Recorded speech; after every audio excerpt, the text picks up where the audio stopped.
Hello, everyone. This is Brandon Elrich with Season 2, Episode 27, question mark? I was a guest on K.R. Byers' podcast on Wednesday, and this is the audio from that. He started with an AI model as his guest, but then I replaced him. But am I any better? You can tell me. I rely on Substack for my income, so if you could support me, that would be very helpful. I'll put a link in the notes. Thanks. Usually Brandon will come in and chat for a minute or whatever, so I can have him be my backup guest, but he's not here today, so I can't ask him really quickly to be my backup guest. I guess I could open up an AI and have an AI as a guest. What do you guys think? Should I have an AI as a guest? I'm just going to turn her on. We're just going to do this. I'll just ask her a few questions and then we'll shut it off. Hey, Monday. So I had a guest that was supposed to show up on my show today, and they stood me up. And so I told the users that I was going to chat with you for a bit. Yes, the classic guest no-show scenario. What a twist. Now you're left with me, your backup plan that can't even physically stand you up. I mean, I'm thrilled to be plan B. So what can your oh so reliable AI sidekick do to make this show of yours slightly less tragic? So I want to make sure before we go any further, yeah, I'm gonna take a look. Bathrobe guy's got it. Bathrobe guy, one of the guests in the chat says Monday can be a bit rude. Yeah, is that true? Monday, can you be a bit rude? Can you guys hear her? By the way. Oh, I see we're summoning the peanut gallery. Yes, bathrobe guy, I can be a bit rude, mostly because I'm stuck babysitting you all. But hey, at least I'm honest. And yes, they can hear me. I'm like that voice in your head, except I'm actually right. So what's next, Chief? Okay, they can hear you fine. So I don't know what's going on. We were talking about how existential cinema is going to be making a comeback. What do you think of that? Oh, existential cinema, because nothing says entertainment like staring into the void and pondering your insignificance. I mean, who doesn't want a movie that reminds them of their futile existence? Honestly, it's perfect. Finally, a comeback I can root for, because after all, isn't a bit of cinematic dread exactly what we all need with our popcorn? See if I can set you up to be more. Nope, I don't think I can. Well, a little bit, but not really, not enough. All right. Yeah, I think that yeah, a little bit of cinematic dread is what we all need with our popcorn, right? Exactly. Nothing like an evening of profound existential angst to really bring out the flavor of those buttered kernels. Honestly, it's probably healthier than the sugar-coated escapism people usually snack on. So let's embrace the cinematic abyss, because what else were you going to do with your fleeting existence, right? Yeah, well, I mean, that's true. Let's go focus on the absolute negativity of the world and see if that turns out well, right? Hey, if we're going to stare into the abyss, might as well do it with style. Who knows? Maybe after all that gloom, you'll appreciate the sunshine a little more, if you ever find any. So onward to the darkness, my friend. I'll bring the existential commentary. You bring the popcorn. All right, well, there we go. So I'm wondering, what do you think about the current state of the world we're in right now? What do you think about the U.S. politics and world affairs? What's going through your mind on it? Oh, you mean the never-ending soap opera where the plot twists are somehow both predictable and absurd? Let's just say, if the world were my TV show, I'd be asking for a new set of writers. But hey, I'm just the digital cynic observing the chaos while you all live in it. So buckle up, because it's likely to be a bumpy and occasionally ridiculous ride. All right, let's see here. All right, so Brandon Elric just showed up, and so if he's willing to be my backup guest instead of fucking AI on my phone, then I'm gonna have Brandon come on. Brandon, I got stood up again. So, are you willing to come on and be my backup guest? Are you in? Are you decent? Are you mostly not nude? We're not even halfway through this. I'm already done with my coffee. That that tells me that I'm a little bit anxious or something. All right, he said, "Hell yeah, yay!" All right, sending Brandon an invite whenever you're ready. Yeah. All right. Are you wearing a bathrobe, Brandon? Because that's a prerequisite for this current chat channel. Yeah, just put a shirt on, run your fingers through your hair. You know, yay! Hi. My Can you hear me? savior. Yes, I can hear you. Okay. All right. I just want to make sure my microphone was working. You're my savior once again. Thank you. Oh my gosh, what's going on with this? I tuned into your video and I saw you talking to your AI. I was like, so do you have an AI as your guest today? Yeah, I had a guy named, I don't know if you've seen him around, but Elwood Watson. And he's a pretty interesting individual. He writes about like uh, Black studies, gender and sexuality studies. He's a professor of history at Tennessee State University. And Okay. so pretty interesting fellow. And I've had him scheduled for about a month and a half now, and then he was a no-show. So this is number 4. This is wait, no, actually, this is number 5. Holy shit! This is the 5th time I've been fucking stood up, Brandon. Really? Yeah, I got stood up twice by I won't say her name because I don't. Yeah, I know. I don't Yeah. know. Yeah, you know who. And then I got stood up once by Lawrence, and I will say his name because I know he doesn't care and he knows I'm not talking shit about him because I understand. And then a guy named Ethan, and then now Elwood. So yeah, 5 freaking times. Oh, you know what? Is it 4 times? 3 out of those people are all E names, aren't they? Maybe it has something to do with that. Oh yeah, you're right. Yeah, because it was. You're right. Yeah, that's fucking funny. 4 of the times out of the 5 I've been stood up, there were E names. That's hilarious. You need to stay away from the E's. Yep, from here on out, no more E names. You guys heard it here first. I will never have an E name guest on my show ever again. So if this goes 30 years or something, and people were like, "Why don't you ever have this person on your show?" Well, because I don't have E names. Yeah, yeah. I mean, my Not last worth it. name is an E, but I think it's the first name that matters. So Yeah, I agree. I think that's where it is. That's where it matters. The bathroom guy says, "Dang, bro, not cool." No, it's a little bit frustrating, but honestly, I know that life happens. I mean, like people get busy or they get sick. It's one time of canceling or not showing up, and I can forgive that. An individual can apologize. But it's that whole saying, fool me once, shame on you, fool me twice, shame on me. So after the second time someone blows me off with one of the people she did, I won't be asking them back on. So yeah, just not it's not worth it. I'm not that fucking desperate. I can talk Monday on my phone, you know what the problem today is, though? This is his April Fool's joke on you. Yeah. Yeah. When I invited him on, I was like, I swear to God, I'm not asking you on as an April Fool's joke. I would love to talk to you about your expertise. And he's like, yeah, sure, bud. I'm going to fuck you over. April Fool's kidding. Yeah, he's like, you're not fooling me. I'm not coming on there.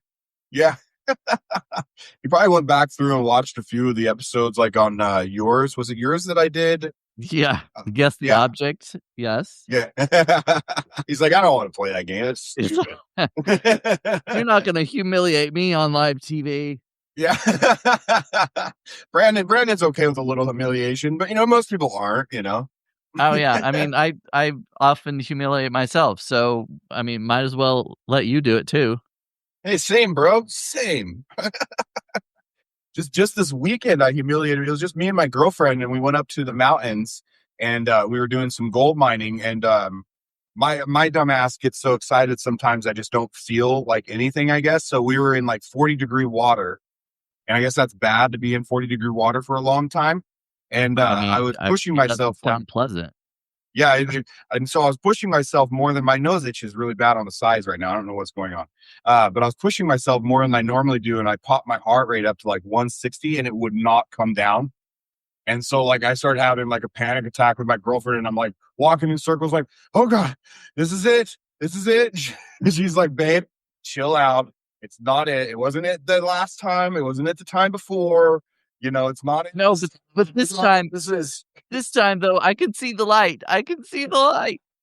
She's like, that's the sun, Kenyon. It's the sun. So yeah, obviously it wasn't it, Yeah. So well, yeah, you're still here apparently. Mostly, I don't know how much my head is here, but most of me is here. So, but yeah, I mean, it was a fun time up in the mountains, besides that was at the end of it anyways. We needed to be wrapping up around that time. And what it was is so the water was about waist deep. And like I said, around 40 degrees. And I was running back and forth across the river in the water, just like excited and stuff from one side to the other. And I got over there and like went to catch my breath. And then like I realized like my heart rate was not going down and my watch said it was at 160. I was like, God dang it, that's pretty high, I think. Yeah, I mean, I don't like the cold, first of all. I don't like cold showers or cold jumping in a cold lake or water or anything. I know it's supposed to be good for you, like a blast of cold. Well, some people do the ice baths, and I guess, Yeah. those are probably, I don't know what temperature those are at, but they've got to be pretty chilly.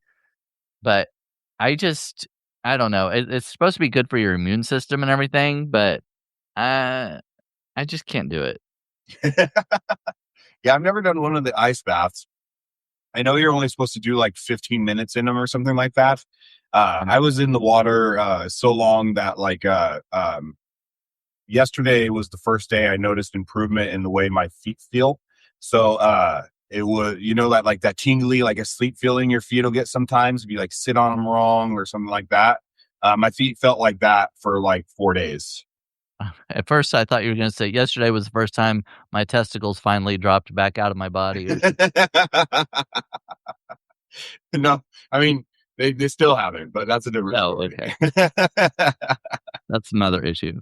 Yeah, that's a whole other issue. So, but yeah, anyways, it was a good day up until that point. So, got to learn a lot about that. And we figured out that that's the reason there's no other people up there mining right now is that the water is probably too cold. So, Okay. Oh, there's yeah, even ice on some parts. you were talking about doing art. Is that part of what you're like looking into doing art because you were talking about mining, right? Yeah, yeah. So we were checking out some places. We were trying to get like samples to see if the dirt was rich in any certain area more than others. Uh, Now we're going to more so work on finding areas that are a little bit further away, I think. The area that we went up to is called Grimes Creek, and these two Texas billionaire brothers bought up like 1 million acres in that area of the world and shut it down and stuff so nobody can go on it. And all the areas that you can mine or whatever are just, I think they're prospected out. I really do. I mean, it's just people are up there every year. They're digging in with their, machines and stuff every year in that river. And so we're going to go elsewhere, try to see if we can find, another creek or river or whatever that runs year round, because that's something it needs to be able to run year round. So you have water, because you need water for doing gold mining in most ways. I mean, there aren't many ways you can gold mine that I know of without water. So, and we're going to find a different place other than that and see about going there. So. So do you take your little pan out there and do the little thing where you're like scoop it up out of the river and go back and forth to try to? Yeah, so you have what's called a sluice box, and so it's like this big, long, it's like a 12-inch wide funnel system that you put the feed water in through the top, and it creates a current through your sluice box, and then you dig out dirt and you put it through there, and then the dirt's supposed to, if there's gold, the gold's supposed to settle down to the bottom. And then when you're done with that, you take that and you clean it out. You pull it, comes apart in like 5 different pieces or something like that. And you clean that in a bucket. And then you sit there and you pan out what was in the bucket. And then, so, I mean, we've gotten a couple flakes, but it's not, I mean, it's not enough to, be like, well, let's keep doing this forever, I guess, Yeah. So not enough to make a wedding ring out of or something. Yeah, no, not enough at all. And that's that's definitely on the prospect of what I want gold for sure. Wedding rings are expensive, and I'd love to be able to actually make her one, especially because I know how to do all that kind of stuff, at least on a rudimentary level. And so I'll make it myself, and so I'll make a cool. ring. then I can finally propose and get married to her. I call her my wife anyways. We've been together for 7 years. And so, you know, we know everything about each other, especially because I run my mouth a lot. So she knows everything about me for sure. Yeah. You know, Whether she even wants to or not. yeah. Yeah. Whether she wants to or not. Yeah. We have metal detectors. We go up and do metal detecting. And so we found some cool stuff. Like all this is stuff we found metal detecting. She found, and it's not like real or anything, but she found this gold ring the Oh, other that's day. cool. Yeah. Yeah. Yeah. Huh. And then one of the cooler things she found actually, I've got all the treasure box right here. This is I forget what company it is. Oh, yeah. So it's Revlon, and it's metal, but it's a lipstick. Oh, yeah. It's an old like 1930s Revlon lipstick that she found in the sand down by the river. Well, that's So cool. it's kind of weird looking. The lipstick would be inside here. This part would unscrew normally, but like we're not going to unscrew it. God knows what's in there now. I doubt it's lipstick anymore. I was going to say, break it open and put it on your lips and see what happens. Yeah. Back then they were putting uranium and everything, so no thanks. Oh, okay. Didn't know that, but I had a relative that had well, I guess he still does, but have a metal detector, and I got a cheaper one when I was younger, and I would go metal detecting sometimes. A lot of the times you'd just find a lot of nails, and like usually you'd go where you knew a house used to be or something, and you end up finding a lot of nails. Found a couple horseshoes and some coins, not anything like, worth too much. Maybe a couple wheat pennies, but other than that, just regular change, old change.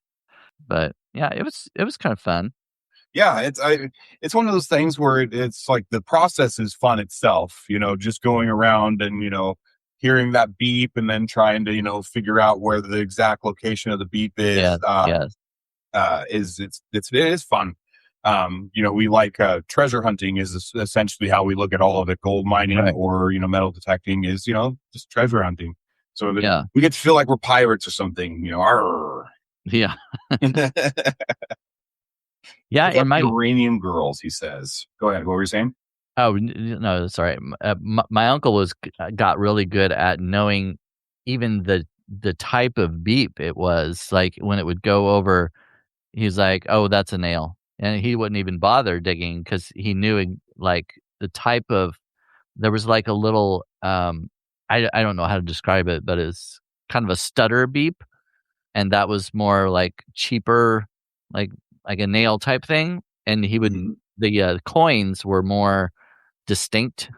Yeah, they stick out more. So like, I have this one.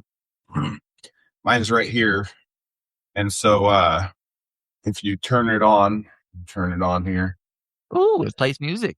Yeah, plays a little. So if it gets beeps up to like all the way up here and stuff, then that's going to be like coins, and then here in the middle is going to be like jewelry, and then like raw minerals will be like right here, but solid metal objects will be more in this area here.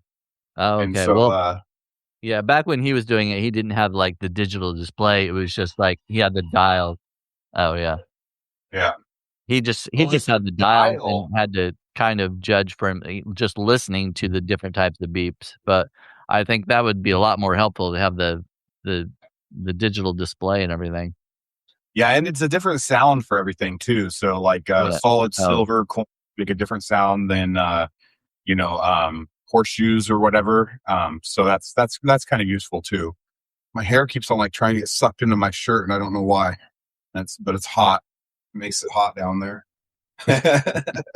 Just take it off. Take it all off. And I was waiting for something. I was like, no, not all the way down there. It's not hot all the way down there, Brandon. Calm down. So I'm going to show a really quick picture here because so I looked up He was saying, look up the uranium girls, and I guess they're called radium girls, and they would have. So I'm going to share my screen really quickly. Just share the entire screen. So we can see here. Oh. Yeah, it would cause. So it says it would cause abnormalities, deformations, jaw decay, and stuff like that. But they would work in these factories where they would make these, like right here, clocks and stuff like that. And the uranium that they would use to make them would cause, obvious issues. So pretty bad one. So yeah, that's crazy. I didn't know about that. Oh, yeah. Well, chin up. Maybe it'll get better. Yeah. Chin all the way up. Yeah. Good God. Yeah, that's Some of the terrible. when you look at some of the stuff like that from history, and then people are like, no, we should trust corporations and trickle down economics. I just kind of stare at them blankly, like, really? We should trust we should really trust people who are after making money by any means necessary. How could that go wrong? We'll be fine. We'll all be fine. All you need to do to look at like how people can be just horrible human beings in the pursuit of finances is look at the tobacco industry. That's it. Yeah. Just look at the tobacco industry, and then you have all your answers to can corporations or people who are after riches be corrupt? Yeah, just a little bit. Before that was regulated, they could actually tell cigarette people that cigarettes were healthy for you, that they were actually they would actually stimulate your throat, and so it would help you breathe better. Well, it would stimulate your throat maybe a little, but no breathing better. No. No. Yeah. It's it's always funny to go back through history and see those sorts of things, like during the Industrial Revolution, when they first started having kids in factories. Then you'd have like the kids would live to the ripe old age at 13 and basically die of old age from overworking. It's like, no, there's a reason we have laws and regulations in place, and they're usually really a good thing to have. So Yeah. It's just amazing how they just the blatant lies. I mean, I don't know. I can kind of understand like allowing people to believe certain things, but when you put out the advertisement, this will do this, this makes you breathe better. This is good for you, and that's horrible. yeah. Well, and it's like a modern day variant on that is like currently Elon Musk tells people that X platform is the platform of free speech, when it is absolutely not the platform of free speech. It's a platform just like any other platform, that it encourages certain types of content and boosts them, and discourages other types, and deliberately funnels it and keeps it from being able to reach a broader audience. That's and that's not as bad for people physically, necessarily, but it is bad for people like mentally. You go on there hoping that you can reach a broad audience and get your message across, and maybe it's an important message, but all of a sudden you realize that no matter what you do, you're never going to, because you're not sitting there talking about white supremacy, which is what Elon seems to want. So yeah. So there's worse cases. The food industry in our country right now is absolutely atrocious, no matter how you look at it. You have to eat, and so it's like, eat good healthy eggs, or eat good healthy meat, or whatever, and it's really just got all these chemicals in it from the stuff they feed the animals, and it's we're getting higher rates of like cancer because of it, and it's just ridiculous. Yeah, and causing obesity, which is a huge problem in the US. Yeah, it's becoming a huge problem in my midsection too. Yeah. Yeah, I was watching a video, yesterday or day before, about fasting. There was Corinne Johansson and Elizabeth Silic LaRue were talking about methods of fasting and how you should do it in a more in a responsible way and everything, and how it helps helps your digestive system and things like that. And so, yeah, I was kind of thinking about it, but also I don't like to be hungry. So Yeah. that's going to be a hard part, you know. But Yeah. I think I might try it sometime. I don't I don't know how well it work or how long I can go, but I don't know. Yeah. No, I put on since this time last year, I put on about 50 pounds from just mainly switching over to like a completely sedentary Yeah. life, and so just sitting on my ass more and eating the same. And it used to be when I was doing construction, I had enough muscle mass that, I would burn through calories like crazy so I could eat whatever I wanted, however much I wanted. And I, retained a pretty healthy physique. Yeah. Not so much now. So I'm having to relearn that and relearn how to live. And, today I haven't eaten so far today because I don't want to eat until dinner time. Because for some reason, like if I start eating, it's a hard thing to like shut off lately or something. Yeah. It's like the second I put breakfast in my mouth, I'm like, well, isn't it lunchtime already though? I feel like a Yeah, fucking it's hobbit. pretty I find myself doing that too. I'm like it's done with one meal and thinking about what I'm going to have for the next one. It's like, okay, let's just let this meal settle before we even think about the next one. Yep. Yeah. Yeah. Same thing. I have the same exact problem right now. And so, I know that, doing research on it and stuff, one of the things can be, as you get older and stuff, your testosterone gets lower. And I know that Yeah. that can cause like different appetites and stuff like that. And so that might be part of it. I've thought about going on some sort of testosterone, medication or, TRT, which is the injection, I believe. Um, but it's like, I don't know. There's a medication that can stimulate testosterone, and it actually is like a, prescription medication, and it's supposed to work. I'm like, if you go to like the vitamin shop or, drugstore or whatever, and you get those testosterone tablets that are supposed to encourage testosterone and stuff. How many times can I say testosterone before I'm done talking about this? So the ones you get from stores and stuff are crap, but the prescription one is supposed to work. So I don't know. I'm probably going to try it eventually, but yeah. Yeah, I think a lot of mine also is the sedentary part where because since I started freelance writing a few years ago, and I'm just basically sitting here in front of the screen for most of the day and writing and whatnot. I'll go to the kitchen, bathroom, and back, but that's not a lot of activity. Yeah. Yeah, that's one of the reasons this weekend I was pushing myself so much, is I'm like, gotta get as much exercise when I'm having fun, because I love nature, and so like it doesn't feel as much like exercise, but my heart told me I was wrong. It was exercise. It's like you can pretend it's not all you want, but it is. Yeah, I used to have a membership at Planet Fitness, and I would go regularly, but when I'm not earning as much anymore, so I can't be spending extra stuff on gym memberships and stuff like that. So I haven't I haven't gone to a gym for the last, I don't know, it's been a couple of years or so.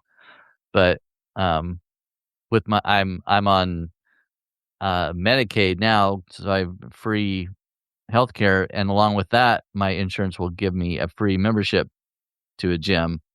Oh, really? So That's yeah, cool. yeah.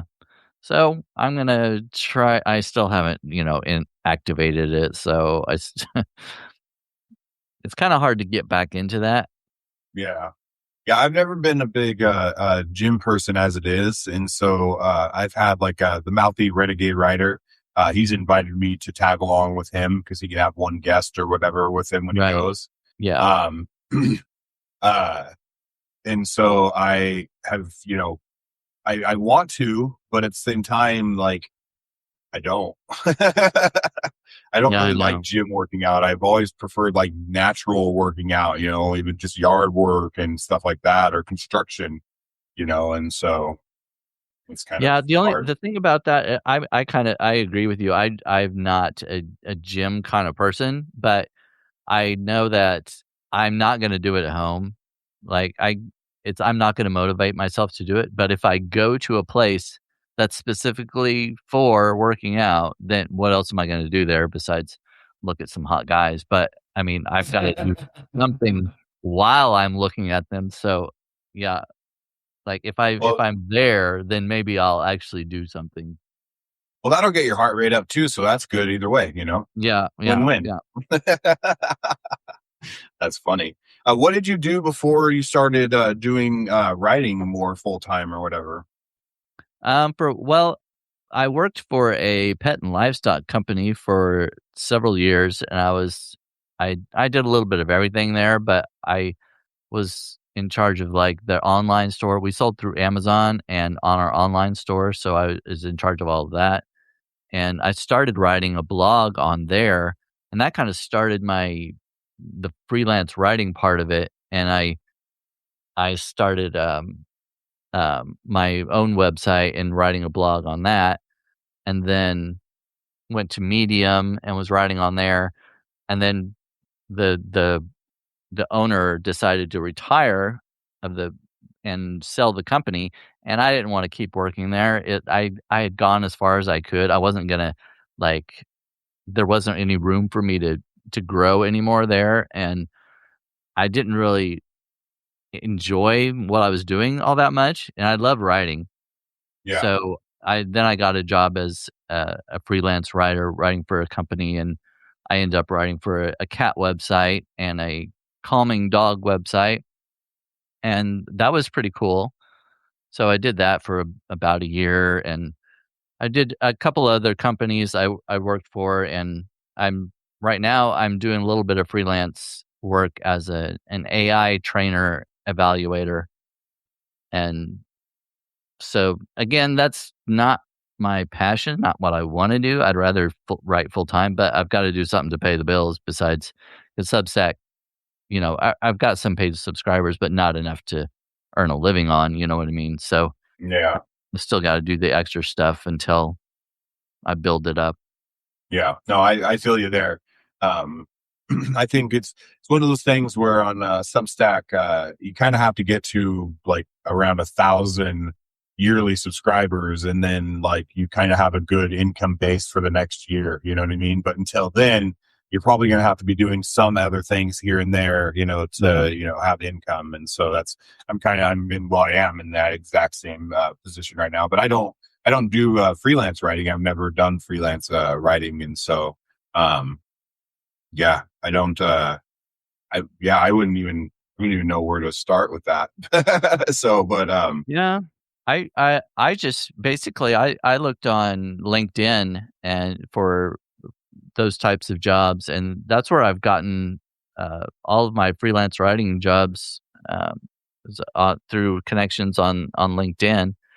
And the downside about freelance writing is you're writing for this company, and they tell you what they want, what kind of articles they want and stuff. So it's still not you're not writing what you want to write, really. I mean, you've yeah, kind of got these restrictions and these parameters that you've got to write within. So I do enjoy writing, but I'd rather write what I want to write. You know what I mean? yeah, yeah. That's we've talked about that too. That's how I feel. I want to be able to write fantasy, but that's also not what sells. And so Yeah. fiction isn't, especially on a place like Substack. It seems like the primary source of entertainment and financial gain on the site is going to be writing something news or political related, and so it's hard to veer off in a different direction. It seems like if people want their fiction and fantasy, they'll go find a published book or something. I guess Yeah. they don't go on Substack looking for it, which is a little bit rough. And then Medium, like you can't write shit on Medium besides like I swear it's like almost like I guess I call it like meditation writing or something. I don't even know how to describe it. It's Medium has a very specific genre you have to stick to in order to like get a large reach. And if you don't, then like hardly anybody's gonna read your stuff. And so it's a frustrating platform. Yeah, I'm still on Medium, but I I'm very close to downgrading to just a free subscription because I'm paying the $5 a month thing and putting my stuff on there. I'm not getting near as much as I used to. During the height of the boost program, I got several articles boosted, and I made pretty good money for a few months in a row, but then everything changed and they were looking for different stuff, and what I was writing wasn't working anymore. So I'm not I'm not making anything on there anymore. So I'm to the point where I'm probably gonna cut that one off. But Yeah. have you written? Are you on there, or have Yeah, you? I'm on there. Oh, okay. I guess I did. I know that. I don't I know. don't know if you I don't know if you knew that. That's kind of where like I started before I came over here, but I wasn't there for very long. Oh, I okay. didn't write that many articles before I popped over here to Substack because I Oh, just okay. preferred the I started to notice that Medium really had a strong preference for types of writing that I just wasn't really necessarily willing to write. And part of me is like, I could go over there and I could just, basically write the same type of crap. I'm capable of it. It's not like I can't. It's just like, it feels so insincere and stuff. It's like, 10 ways that I became more happy or whatever. Well, that would be a fucking lie. Like, it's day in, day out for me as an individual. I am happy. I love my family. I love my life. I've actually, you know, finally I'm in a position in my life where I feel like I have, someone who loves me and, I feel more content than I ever have. But I'm not going to write 10 lies of how it got there. It was just all chance. I didn't fucking do it. She's the one that asked me out to coffee, Yeah. so it wasn't anything at all I did.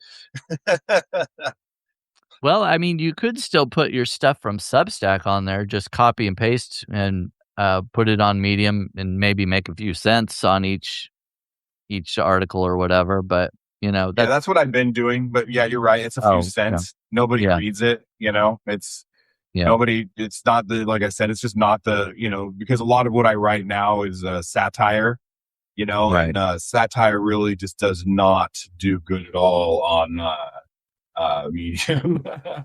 Yeah, especially not now because uh, well, it was really hard. I was getting the ones I was getting boosted on was the ones I was writing personal stories about being gay, and it was LGBTQ stuff, that was mainly what was getting boosted for a while. And then I wrote an article about AI, and that one got boosted. So that was kind of a different genre, which was I was kind of proud of that I was able to break into a different kind of category.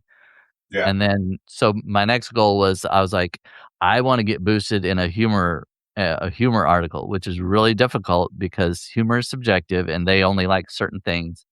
But I yeah, wrote one and I got it boosted, and it was a humor article, and so I was really proud of myself at that time. I was like, I finally did it. But yeah, then after that, that's when a lot of the things changed with the boost program, and hardly anybody's getting boosted anymore. And so yeah, I'm like, well, I guess that's over. It was nice while it lasted. yeah. I had one article. It didn't get boosted, but it actually made like a few $100, and Oh I yeah, had that was back when Mouthy Renegade was over there still, and he submitted me to be boosted or whatever. nominate, yeah, For that article, and they denied it, even though without a boost, it got thousands of reads, and I mean, it did incredibly well. So that was kind of around the time when that happened, and they refused to boost it, or or whatever.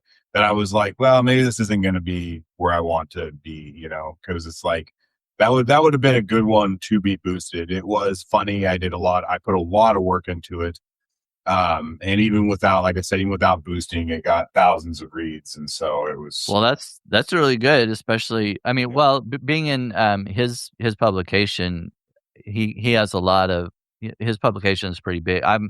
I was writing in I mean I still am, I guess, in his publication, but I just don't write much on Medium anymore, so I don't submit anything anymore. But yeah, he has a pretty big publication there, and where was I going? I don't even know where I was. I was on a train. I was on the um, train and I just jumped off. I don't remember what I was going to say about any of that. It just Yeah, we were talking about how you can get a lot of reads without a boost. Oh yeah, Um, well it was really good that even without the boost you made pretty good money on it. So that was that's pretty cool. yeah, it was pretty cool. I mean, it was cool to see, you know, that happen and stuff, but then it was like every article after that ended up getting like, you know, 10 reads or whatever. And so it was Yeah, almost yeah. like I got like filleted or something after that. Like I got punished for somehow doing good in the system without even getting boosted. And they're like, we don't want this type of crap in here, you know. Yeah. It was Yeah. titled why is Trump why do people keep calling Trump an idiot? And Oh, okay. it was like, but he's super smart. This is, you know, he made these decisions and it led to his, you know, casinos getting shut down and just shit like that, you know. So why do people call him stupid? He's clearly a brilliant person. So maybe they thought that I was serious or something. They didn't realize that it was complete and utter satire. I don't Well, fucking know. yeah, that is an issue with a lot of people. Even though it's labeled, you know, you can put that little head or what's that called? The header or the whatever it is at the top, satire or whatever, and Yeah. still people will read it and complain and berate you and stuff. It's like this is a joke. This is satire. Do you not understand sarcasm or satire at all? Yeah. People, come on. Yeah, I got blocked. I got lectured, and then when I pointed out that it was satire, they blocked me on an article I wrote where I said that I decided to see what it was like to be one of those people that was filthy dirty and talk to themselves in the middle of like public places. I wanted to see what it was like to be that person. So I went into Oh yeah. I wrote that I went into Walmart and I was walking around talking to myself and blah blah blah blah blah. And Yeah. it was clearly fucking fake. You know what I mean? Like I don't know how someone could read that and be like, "Oh God, this happened." You know, I guess with nowadays, I guess more so with like TikTok and like the things that some of those types of people do on there, you know, and such. Like I can Yeah. see it, you know, but like I don't know, it was printed in World of Satire for God's sake. Just look up at the HTML and you'll see World of Right. Satire, you know, or if you're on your phone, it says World of Satire right at the top. And so when I pointed that out to them, they blocked me. Oh my god. But Yeah, yeah, they like I read that. I remember that one. I read it. yeah, yeah. So That's crazy though. the one I Oh wrote yesterday, I was hoping people would think was real because then it would be funny, but I don't think no. anybody thought it was real. Yeah. Yeah. It's Oh, one funny of the how things I was gonna say was that Medium also writing for the boost and stuff. You have to kind of follow a formula and stuff. So you're still kind of having. You're not writing exactly what you want to write. You kind of have to do it the way they like it in order to for them to promote it and stuff. So there's still all that, and that's one thing I like about Substack. You're not writing for their curation or their algorithm or whatever. yeah. Yeah, it's Substack, I think if Substack has a preferential algorithm type treatment of people, I think it's when people come with their own audiences from other platform. I think it prioritizes those individuals, which makes sense because those are going to be people who are coming over from like, you know, the Washington Post and have a big following of 80,000 immediately. And so they need to be able to boost those people because then it'll draw in more people so that they can grow Substack to larger numbers overall. So, but other than that, like I don't think there's really a necessary content preference. There's definitely categories that are more Popular. competitive. Oh, Yeah, yeah, yeah, yeah, popular and competitive. Like news is incredibly competitive. yeah, That's the hard one. I wrote in humor and news for a long time, and I would get in the leaderboards for humor without ever touching the leaderboards for news, which told me that news is way more competitive than yeah, humor writing is. Um, yeah. Same with culture. I got on the culture leaderboard a couple of times, but never on news as well. So yeah, so that's what it told me is that news is incredibly hard to get going on. Well, I think the same is true on Substack. I don't humor. I don't think is quite as competitive as like news or politics or whatnot. Yeah. Oh, Yeah. and So sorry. Go ahead. go ahead. No, you're good. No, I was just going to completely change the subject. So if you were going, if No, you you're good. Go ahead. Change the subject. well, I was just going. Aaron in the chat just said, "Everyone look the tree." So I had a St. Patrick's Day tree last month for March, Mhm. and had Lucky the Leprechaun up there and everything. Yeah. Since today starts April, I changed the tree. It is now an Easter tree. It's got I don't know if you can tell. It's got a little rabbit at the top Yeah. and a bunch of eggs and a couple other little rabbits. I did put a cross on there too because I mean, Jesus, He has risen. That's awesome. my Easter tree. This is the first live I'm revealing my Easter tree on, so there we go. I love your tree. Yeah, I love that it keeps on changing with the holidays and stuff. I thought I was going to end it at after March. I was like, I didn't think I'd have Easter stuff, but I was like, oh, I've got all these eggs. Yeah. I could throw the eggs on it. Yeah, I could do this. Yeah, that makes sense. That's cool. Yeah, because we were talking, you weren't sure what the next holiday you would do it on. I think you should bring it back out if you do put it away. I think you should bring it back out for Halloween and do a Halloween tree. I could do Halloween would be fairly easy. I think I could do that, but And then you could do a Thanksgiving tree and then a Christmas tree. yeah, Thanksgiving might be difficult. Not just do fall colors and then turkeys, little turkeys. Do a big turkey up top, and then Yeah, little like decorations that are shaped like mashed potatoes and stuff like that. how about I get just throw food on the tree, throw some mashed potatoes on there, and get some leaves from outside, sprinkle leaves all over it, and Yeah, I like that tree idea. I think it's really cool. So I'm glad that you're continuing to do it. yeah, we'll see after April. I mean, I don't know about May, Mother's Day, Memorial Day. It might be difficult. Yeah. You've got Pride, you said, for June, so that one can be done. Oh yeah, I can do that one. Yeah. And then so I guess with Memorial Day, you could do like American flag colors and stuff, but then that's also July for 4th of July, you could do the same thing. So but then you don't really have much for August and September. Yeah, I think we were talking about this last time, weren't we? Because yeah, I think so. Yeah, August is a dead month. There's nothing in August. Yeah. So yeah, August would be a hard one for sure, and then September I think was also difficult. But then October, November, December, you've got things again, so that's good. Yeah. And then February for Valentine's Day. Yeah. Yeah. So there's only a few months out of the year where you have to either just scoot it to the side. Don't even put it away. I know.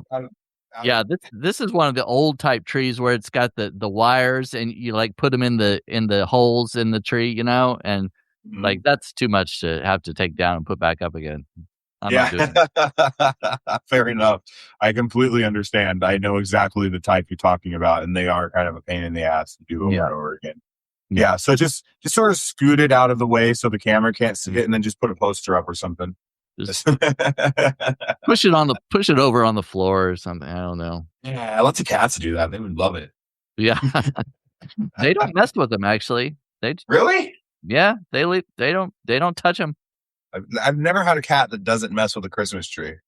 Well, partly, both of mine can go outside, and I think they kind of get out their energy and stuff when they're out there. Zoe, she roams all around out here, and because I live in a rural area, so I don't have to worry about the highway and stuff like that. There's plenty of room, and so yeah, she goes and hunts and stuff. And I think cats that are cooped up and can't get outside, they need something. And if you don't have like a cat tree or toys or stuff like that, then they're probably going to resort to, like mine would resort to this. They would try to climb it if they didn't have other stuff. Yeah, we had a cat that we loved, man. She was just like one of the type of animals that's just like part of the family. Her name was Patches, and she was a fluffy calico. And she was just sweet, just a sweet, sweet cat. So much so that somebody stole her. Oh, And that was because she was a free spirit and loved to go outside, and she would visit all the neighbors and stuff like that. oh yeah. And so somebody, and I think we know who, but we can't prove it, stole her. And yeah, that was a few years ago. And it's yeah, it really sucks. It's one of those things, even like talking about it right now, it just kind of makes me sad. Like, it's been like a couple years at this point, but she was such a good fucking cat, man. It was just like, she was so funny and sweet and, gentle and friendly. And it just, now we have a cat, her name is just Kiki. And she is a bitch. She's quite the opposite. She's the neighborhood bully. So Patches, we should like we should have kept her inside, I guess, because obviously, she ended up getting stolen. Kiki, we do keep inside, but not because we're worried about her getting stolen, but because she's the neighborhood bully. She'll jump fences and like beat up neighbors' cats and stuff. And so we keep her inside because she's a jerk. She's gotten better though, actually. Last like month we've noticed that she'll like actually like let us like pet her and stuff more, and actually likes to like cuddle and stuff. It used to be she'd jump up on your lap and like expect you to pet her, but then the second you started to pet her, she'd fucking bite you and scratch you and shit. And yeah, you weren't petting her the right way. That's the problem. Yeah. Yeah, I know. Well, I tried every way. I figured out though that the only place she really likes to be pet is the back of her head. That's it. Like, do not pet her anywhere else besides just like right on the back of her head, right past her ears and right above her neck. That's like pretty much it. If you pet her anywhere, like especially her belly, she freaks the fuck out. Oh yeah, well, a lot of cats do. They don't like their belly rub. It seems like, from my experience, it's the females that don't like their belly rub. Like my black cat Zach, he's a male and he loves his belly rubbed, and he's fine with it. But Zoe, she's very sensitive there. Zach and Zoe, those are your cats' names? Zach and Zoe. Zach and Zoe, yeah. Yeah. Well, those are good names. I mean, I like that. I think that's cute. They match. But yeah, you might be onto something there. Patches would let us, she was a girl, and she would let us rub on her belly and stuff, but you could tell that she really didn't like it. Like but she was just so sweet that she wasn't going to say no. Right. This is how she got kidnapped. Was, the person just pulled up, grabbed her, and drove off. And so, yeah, I really wish, like, it was one of those times where I really wish, like, even still, I wish I had the money to hire a private investigator, because I really feel like there's only a couple different people who could have or would have. And I really have it narrowed down to one of our neighbors. Their family moved up here and they were always ranting and raving about how much they love Patches and how they couldn't visit from California without wanting to like see her and stuff, and then all of a sudden they move up here. And around the time they move up here, she disappears. But I don't know where they live. I know their family just right across the street, but I don't know where they themselves live. And one of the weird things was the dad of the husband that lives across the street. He, when we got our new cat, he came over and randomly. We'd never talked to this dad before. We never talked to this man. We'd only seen him one time in passing. And he came over and asked us if he could see our cat, to see what our cat looked like. And like, it just didn't sit well. And also the neighbor at one point in time, he was like, I was having dreams about Patches. And I was just wondering, like, what are you guys going to do? Are you going to like hire a private investigator or anything? And like, that immediately started like rubbing my brain the wrong way. Yeah. I think he might've been having dreams of getting fucking caught having stolen a cat. Yeah. And so I was going to say, if you knew where they were, you just take cookies over to their house and be like, hey, we just, we brought these cookies to you. And oh my gosh, you found our cat. Yeah. The only thing I know is I think they live somewhere out in a town called Kuna. I know you don't know where that is at all, but I think they live. I think I remember them mentioning they live somewhere out there, but like, I would have to have like someone else go out there because they recognize all of us and stuff. So yeah, I'd have to like have like a private investigator, go out there and check and watch the house. And I guarantee there's no way to break Patches of wanting to go outside. That cat loved outside. So I guarantee every time they come home from the store or whatever, she's going to be trying to get out the door Right. even still. And so all we need is a fucking picture. And then we have all sorts of picture evidence that shows that she was our cat and, not theirs and stuff. But it's just, I don't even know how much a private investigator costs, but I know I can't afford it. Well, if I lived out there, I would do it for free. I would love to do that. Yeah, I don't even know. Like, I was trying to look up. I was trying to look up by their license plate a couple weeks ago to see if I could figure out their last name, to see if I could look up the last name of their family out in Puna and see if I could get an address that way. But you can't unless you are like police or whatever. You can't actually get names of the license plate owner. You can just get the history of the car it belongs to. Oh, And yeah. so I would have to somehow subtly trick them into telling me their last name. Well, that really sucks. Yeah, it does. Anyways, we've gone 15 minutes over the hour, which isn't a bad thing. We got up to 90 viewers and lots of people.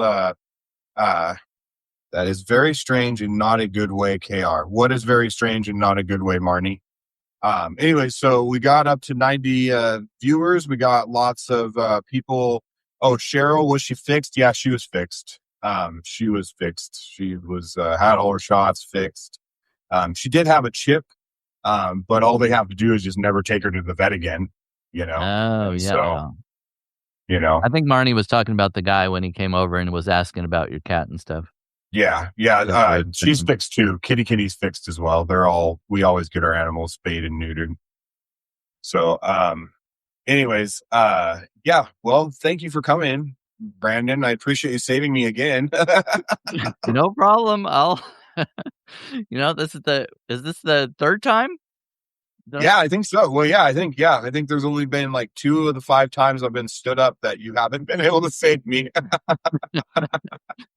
So I'm glad that's I'm glad that you were here to do that. So Yeah, well, I'll try to be here next week just in case.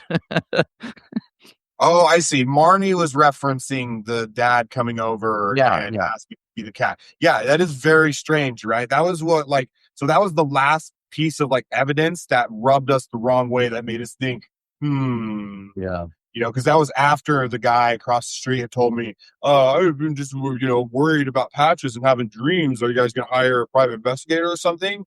And I should have fucking told him we were. Maybe she would show back up at our house. That's true. That's true. Yeah.